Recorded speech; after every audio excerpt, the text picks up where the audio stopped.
My husband was on the verge of marrying someone else for the sake of having a child, and desperation weighed heavily on my chest. Then my 25-year-old servant suggested a method that could change everything. At first, the very idea made my heart race, but circumstances cornered me into reluctantly agreeing. When he entered my room that evening, the sight of him stole the breath from my lungs. He had consumed a special kind of milk, and what happened next will leave you as astonished as it did me. Let me take you back to how this all began.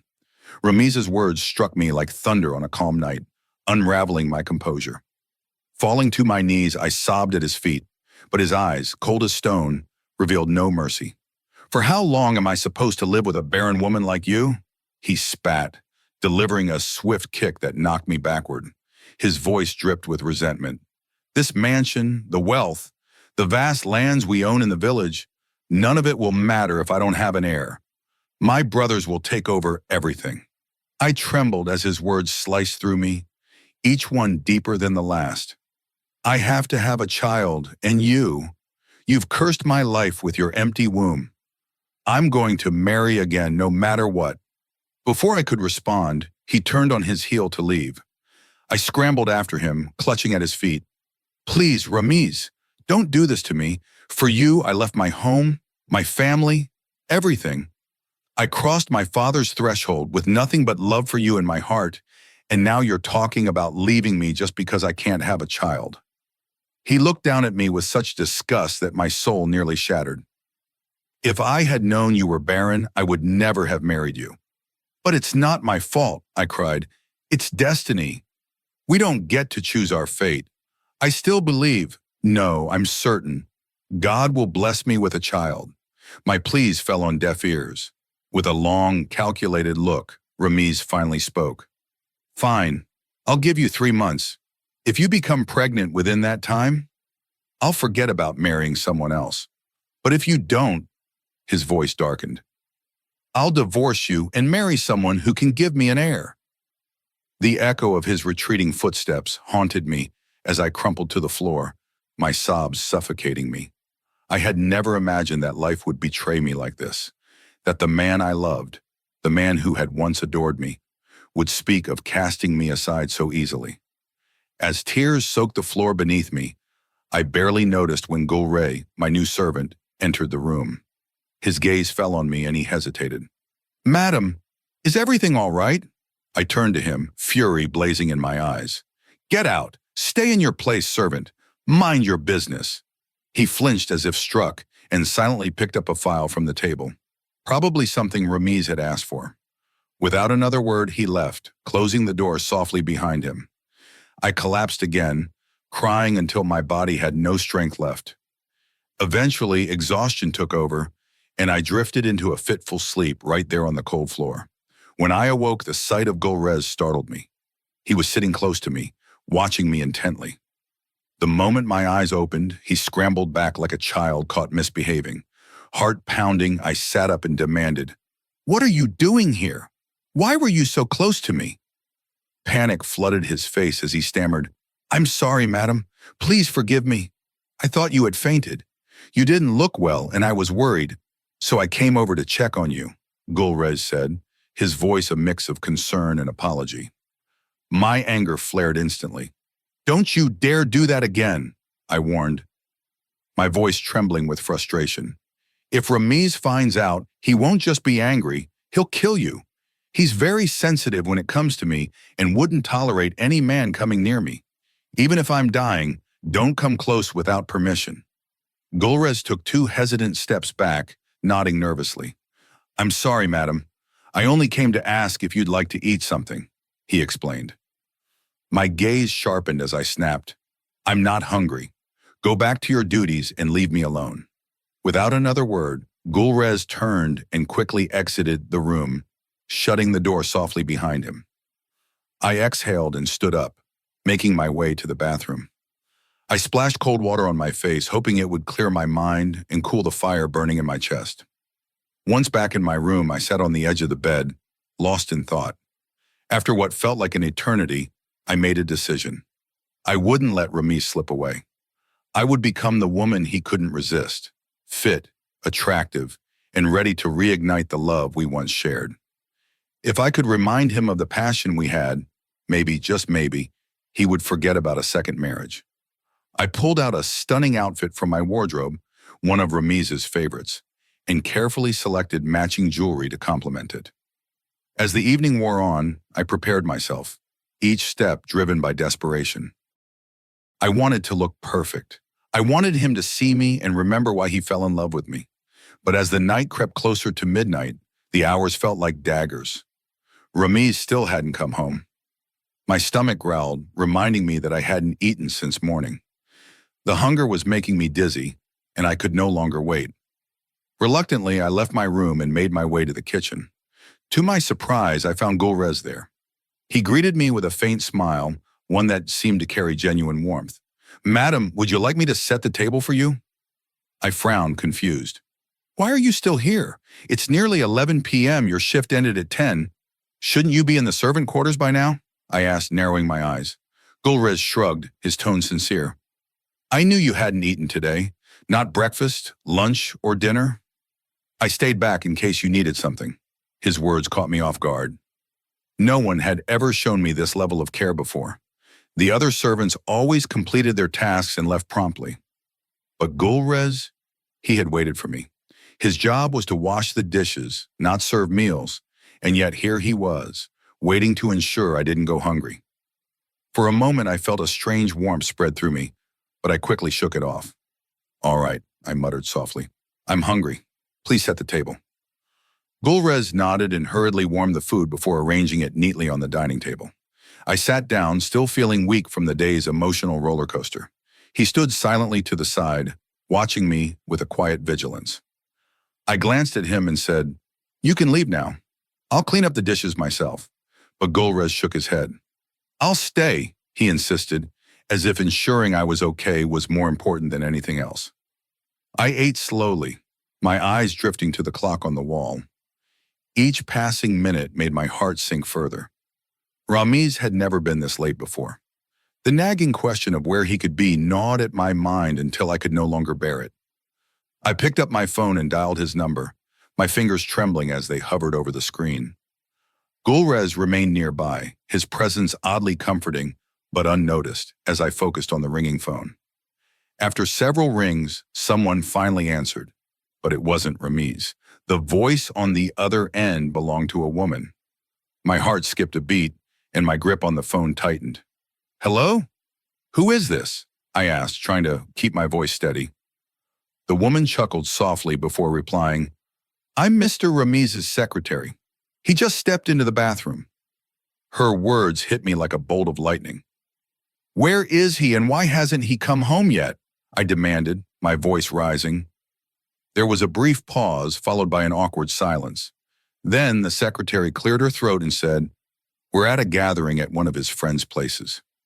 He brought me along, and once he drops me home, he'll head back to you. But it might take some time. His friends are still here, and the night is young." The room seemed to spin around me. My breath hitched, and my fingers trembled as I ended the call without saying another word. The implications of what I had just heard crashed down on me like a tidal wave. Ramiz wasn't with just anyone. He was with his secretary. My mind raced with possibilities, each one more unbearable than the last. Was she the woman he intended to marry? Had he already made up his mind to replace me? I pushed the plate away and buried my face in my hands, sobbing uncontrollably. The tears came in waves, hot and relentless, as if they carried all the pain and betrayal I had been suppressing. Gulrez, still standing silently in the corner, took a hesitant step toward me. "Madam, are you okay?" he asked softly, but I couldn't respond. The image of Ramiz smiling and enjoying himself with another woman consumed me. My heart felt like it was being torn apart piece by piece. For years I had believed in the strength of our love. Now it felt like that love had been nothing more than a fragile illusion, shattered by the harsh reality I never wanted to face.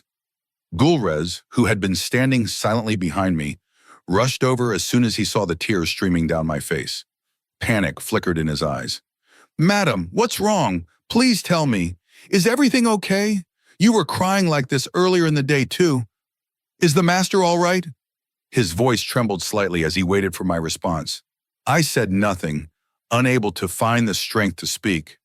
My heart was a storm, raging with sorrow and despair.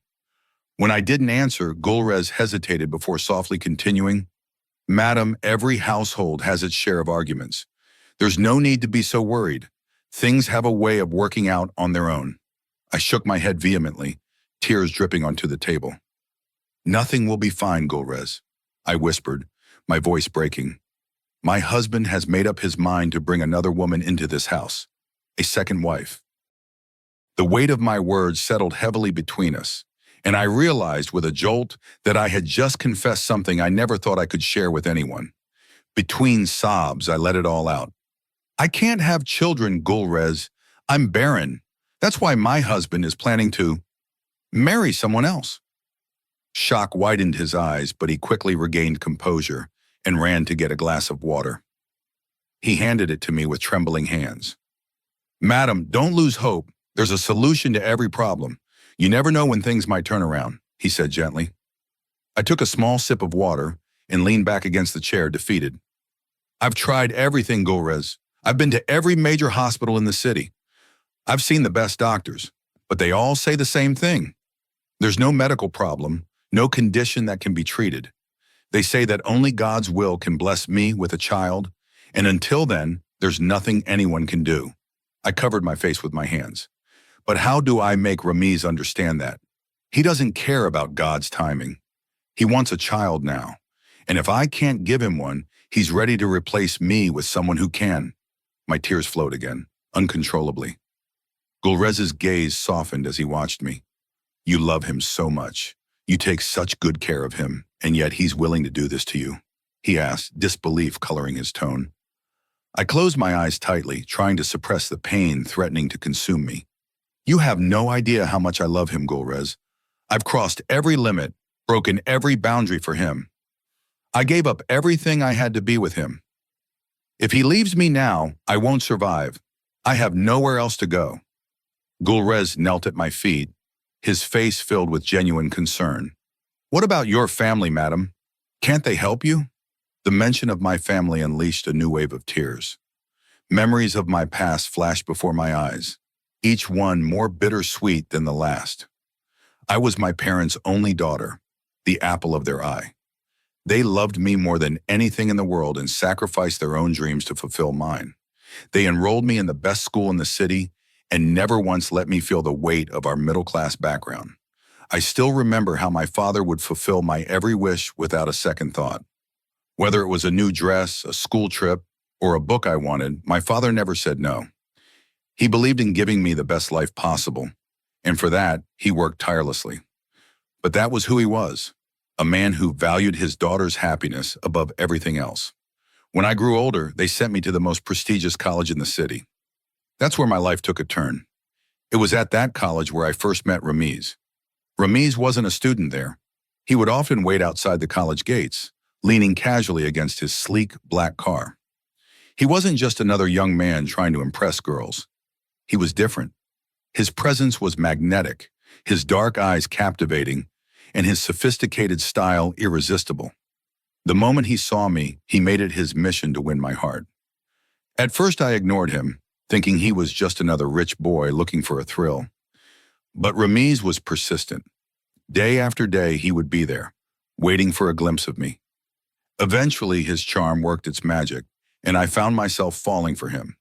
He confessed his love repeatedly, and before I knew it, I was head over heels for him.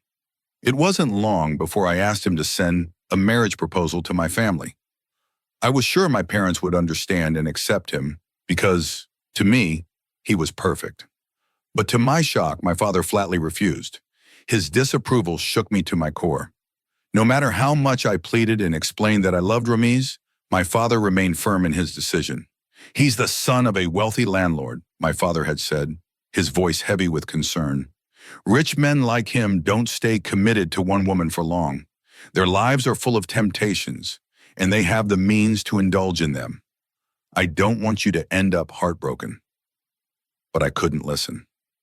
My love for Ramiz blinded me to all the warnings my father had given me. I believed that Ramiz was different, that his love for me was genuine and unbreakable. I fought with my family, defied their wishes, and ultimately left my home to marry him.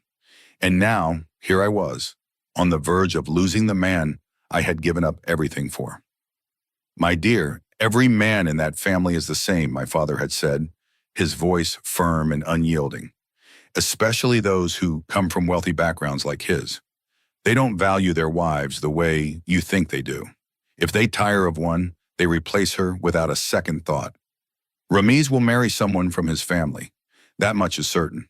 And once that's done, who knows how many more wives he'll take outside the family. I had sat there stunned, unable to comprehend his words.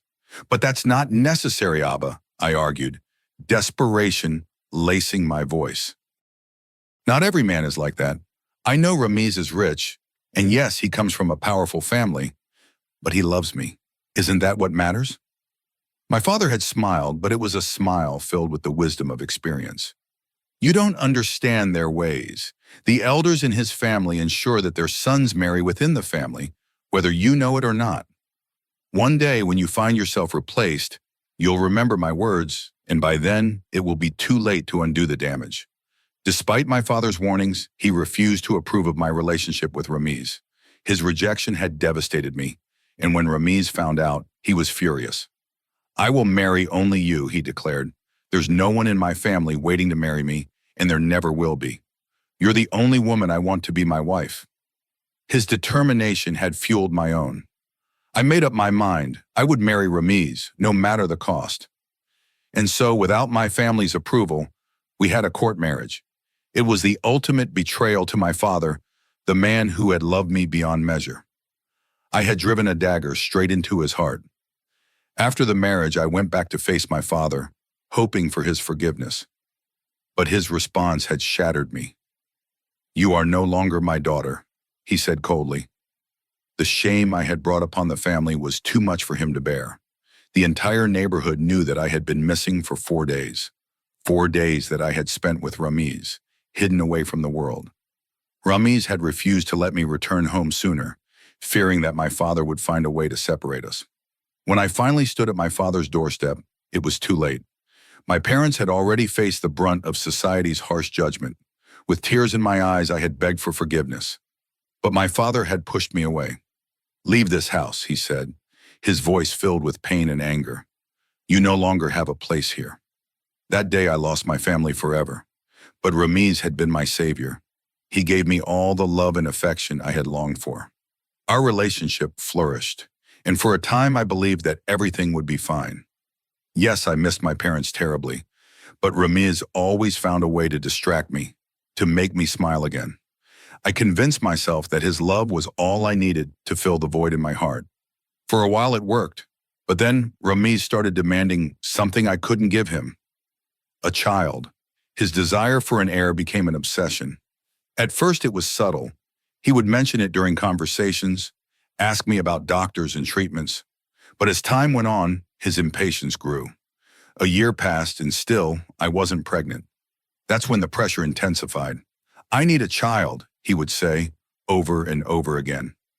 No matter how many times I told him that it wasn't within my control, he refused to listen. He became distant, cold, and relentless. And now he had given me an ultimatum. Either I conceive within 3 months, or he would divorce me and marry someone else. Tears streamed down my face as I relayed my story to Gulrez, who sat silently, listening with empathy. His eyes reflected the weight of my pain. When I finally finished, he spoke softly. Madam, there might be a solution to this problem. If you trust me, I believe I can help you. I blinked, startled by his words. What do you mean, Gulrez? Tell me, I'll do anything, I whispered desperately. I visited countless doctors, tried every prayer and sought help from spiritual healers. Nothing has worked. Gulrez leaned in slightly, his gaze steady. Leave it to me, madam. I will solve this problem for you, and soon you will have the happiness you seek. Before I could question him further, the sound of a car horn echoed through the house. Ramiz was home. Gulrez quickly gathered the dishes and retreated to the kitchen, leaving me alone with my thoughts. I wiped my tears and made my way to the bedroom. A few moments later, Ramiz entered the room. He looked exhausted, but strangely happy.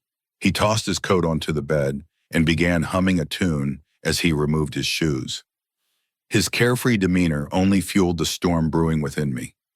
I couldn't hold back any longer. I walked up to him and asked, "Where were you? I called you earlier and your secretary answered the phone." Ramiz's expression darkened as he shot me a warning glance. "Stop spying on me," he said sharply. "If you want to do something useful, give me the one thing I actually need, a child." With a frustrated sigh, Ramiz tossed his shoe into the air. It landed with a dull thud across the room before he disappeared into the bathroom. I stood frozen, feeling as though his shoe had hit my heart instead. It was clear now. Whenever I asked him anything, his only response was to demand a child. That had become the sole focus of our conversations, and every time he mentioned it, the weight of my failure crushed me further. That night, Ramiz slept soundly, but I couldn't close my eyes for even a moment. I tossed and turned, my thoughts racing like a storm in my head. What would happen next? Would Ramiz really marry his secretary? Or would he find someone else to bring into our home as his second wife? The possibilities tormented me. And what if, along with marrying someone else, he divorced me too? Where would I go? What would become of me? My mind spiraled into darker thoughts as the hours dragged by. Dawn arrived, and sunlight streamed through the windows, but it brought me no comfort. I waited anxiously for Ramiz to leave for work, so I could finally speak to Gulrez and learn about the solution he had hinted at the night before. Around noon, Ramiz left the house, heading to his office. As soon as I saw his car disappear down the driveway, I hurried to find Gulrez. He was in the backyard, tending to some chores. Breathless and desperate, I grabbed his arm. "Tell me the way," I pleaded. "Tell me how I can become a mother." Gulrez smiled faintly, wiping his hands on a cloth before turning to face me fully. "Madam, you'll need to wait until tonight," he said softly. "Your husband won't be home, and that's when we can talk freely without anyone overhearing. There are too many servants around right now, and most of them are loyal to the master. If anyone finds out, it could cause serious trouble." His words sent a shiver down my spine. He was right. The other servants had been with Ramiz's family for years, most of them hailing from his village. They were fiercely loyal and wouldn't hesitate to inform him if they saw anything suspicious. Ramiz was possessive, and the very idea of another man being near me could push him into a fit of rage. Nodding reluctantly, I backed away. "I understand," I whispered. "I'll wait." I returned to my room and waited anxiously for night to fall. Ramiz had already informed me that he wouldn't be back until the next morning, so I was alone in the house except for the staff. As the clock struck 11 p.m., I heard a soft knock on my door. My heart raced as I opened it to find Gulrez standing there, holding 2 glasses of milk. His presence surprised me, and for a moment, I couldn't speak. He handed me one of the glasses and lifted the other to his lips, drinking it in one long gulp. As I watched, his demeanor began to change. His body tensed, and his eyes took on a glassy, unfocused look. "Madam, you should drink yours too," he said, his voice low and thick. I shook my head, stepping back. "No, Gulrez, I didn't call you here for this. I want you to tell me the solution, the method that will help me have a child," I insisted. He raised a finger to his lips, signaling me to be quiet. Then he walked over to the door, locked it, and returned to sit beside me. His closeness made me uneasy, but the desperation in my heart overpowered my discomfort. He leaned in slightly, his voice barely above a whisper. "Madam, there's something very important I need to tell you," but I didn't have the courage to say it while fully conscious. "That's why I drank this milk mixed with bong. Now I can speak the truth." I swallowed hard, my hands trembling in my lap. "What truth, Gulrez? What is it?" I asked, my voice cracking. He took a deep breath, his gaze locked on mine. "The problem isn't with you, madam. The issue lies with your husband." His words hit me like a thunderclap. For a moment, I couldn't process what he had just said. My breath hitched, and I leaned back against the cushions, trying to steady myself. "What do you mean?" I finally managed to whisper. Gulrez's expression was serious, his eyes filled with sympathy. "I've worked in this house long enough to notice things," he explained. "I've overheard conversations, seen the subtle signs. Your husband knows that he is the reason you haven't been able to conceive, but he's hiding it from you. Instead, he's blaming you and using it as an excuse to marry someone else." The room spun around me as I tried to comprehend the gravity of his revelation. "That can't be true," I muttered, shaking my head in disbelief. "Why would Ramiz hide something like that from me? Why would he let me suffer this way?" "Because he's too proud," Gulrez said softly. "Admitting that the fault lies with him would shatter his ego. It's easier for him to blame you and seek another woman than to face the truth." Tears streamed down my face, blurring my vision. All this time I had believed that I was the one at fault, that I was broken. I had endured the pain of being called barren, of being threatened with divorce, and all along Ramiz had been the one with the problem. I covered my face with my hands, sobbing uncontrollably. "What do I do now, Gulrez?" I asked, my voice muffled by my tears. "How do I confront him? How do I fix this?" Gulrez placed a comforting hand on my shoulder. "Madam, you have to be strong. This isn't your burden to carry alone. But first, you need to decide. Do you want to fight for your marriage, or is it time to walk away?" "I belong to your husband's village," Gulrez admitted, his voice calm, yet filled with guilt. "But I'm not actually his servant. I'm a trusted employee of his eldest brother. I was sent here with one mission, to create conflict between you and your husband. When Ramiz married you against the family's wishes, it caused a huge scandal back in the village. His refusal to marry a girl from the family only added fuel to the fire. His brothers were furious and cut ties with him, but they secretly wanted him back because of the shared inheritance and farmland. The family couldn't afford a long-term rift." He paused, looking at me with regret.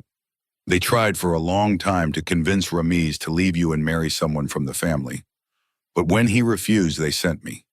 I was young and good-looking, and they thought that if I could win you over, Ramiz would be so insulted that he'd divorce you without a second thought. After all, he's a man of pride." My body stiffened as I listened, my breath coming in short gasps. "So you were sent here to destroy my marriage?" I whispered. "Yes," Gulrez admitted, his eyes full of remorse. "But when I came here and saw you crying, saw the turmoil in your life, I realized that things weren't the way they had described. They had told me stories of a loving and perfect relationship between you two. But what I found was something else entirely. The misunderstandings, the blame, the sadness. It shook me. And yesterday, when you told me everything about your struggle, I realized just how cruel this plan really was." He lowered his head and continued. "I began to hate what I was doing. The thought of being the reason for a divorce, the reason you would be left with no place to go, it terrified me. You had already been disowned by your family. If I caused you to lose this home too, where would you end up? I couldn't bear that thought. That's when I decided to come clean and tell you the truth." Tears streamed down my face as I heard the depth of his confession. "But how does that explain why I couldn't have a child?" I asked.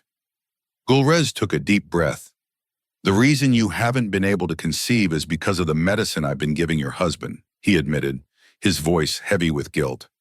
"I was instructed to mix a special drug into his milk every day. It temporarily prevents fertility. Your husband doesn't know this, and neither did you. I've carried this burden for too long, and I'm asking for your forgiveness." I felt like the ground beneath me was crumbling. The realization that my inability to conceive had been orchestrated, manipulated by people who wanted to see my marriage fall apart, left me speechless. "So all this time, it wasn't my fault?" I whispered, more to myself than to him. "All this suffering, the blame, the threats of divorce, it wasn't because of me?" Gulrez nodded, tears glistening in his eyes. "I'm truly sorry, madam. I was forced to do this by the very people I served. But now I won't give Ramiz that medicine anymore. I've confessed my sin to you because I couldn't carry this guilt any longer. You can choose to punish me, or you can forgive me. But you need to know one thing. Ramiz's family won't stop. They'll find another way to separate you two if you don't protect your marriage. I wiped my tears and stood tall. Then you have to do one more thing for me, Gorez. You need to confess everything to Ramiz. Tell him the truth. Once he knows, we can confront his family together. I need this nightmare to end once and for all. Gorez hesitated for a moment, but then nodded. I'll do it, he said. For you. The next morning, when Ramiz returned home, Gulrez came forward and revealed everything. He spoke with complete honesty, sparing no detail. Ramiz listened in stunned silence, his face pale with shock.